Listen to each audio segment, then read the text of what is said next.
Sa isang video mula sa Jubilito TV official, nagbigay siya ng reaksyon tungkol sa mainit na issue na kinasasangkutan ni Dr. Love, Lolo Pedring, at ng kalingap beneficiary na si Beyonce.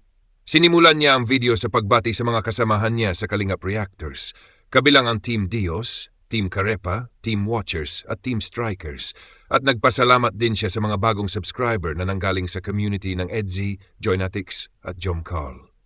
Ang sentro ng talakayan ay ang ginawang pambabalahura umano ni Lolo Pedring kay Beyonce na isang successful na beneficiary ng Kalingap Angels.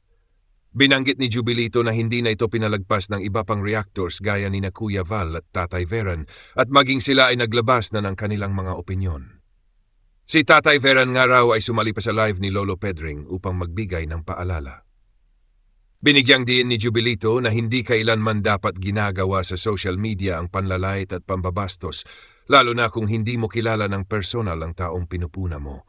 Ipinaliwanag din niya na hindi dapat inabuso ang pagiging palaban sa social media dahil lahat ng paninira ay may hangganan. Sa live ni Dr. Love, ibinahagi niya na kahit paano ay nagpapasalamat siya kay Lolo Pedring dahil ibinigay nito ang kanyang address na kinakailangan bilang bahagi ng mga legal na proseso. Ayon kay Dr. Love, ang desisyon kung itutuloy ang reklamo ay nasa kamay ni Beyonce at ng kanyang pamilya. Si Dr. Love ay nagsabing hindi siya direktang sangkot sa reklamo kundi nagbibigay lang ng suporta.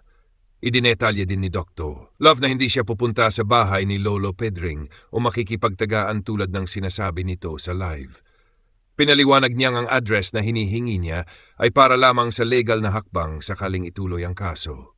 Nilinaw rin niyang matagal na siyang hindi bata at hindi na siya interesado sa mga patutsada ni Lolo Pedring.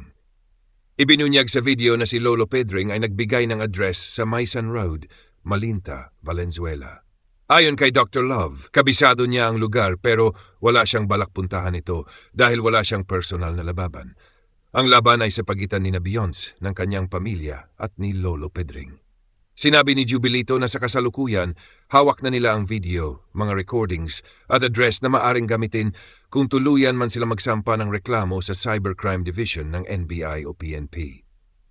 Ipinaliwanag niyang kahit burahin o i-private pa ni Lolo Pedring ang kanyang mga video, na kopya na ito at maaring ipresenta bilang ebidensya. Tinapos ni Jubilito ang video sa pagpapaala na ang proseso ng paghahanap ng hustisya ay mahaba at hindi dapat minamadali. Pinayuhan niya ang mga taga-suporta ni Beyonce na maghintay lamang dahil ang hustisya ay kakampi sa katotohanan. Nagpasalamat muli siya sa lahat ng sumusuporta sa kanya at hinimok ang mga hindi pa nakasubscribe na suportahan ang kanyang channel, Jubilito TV Official.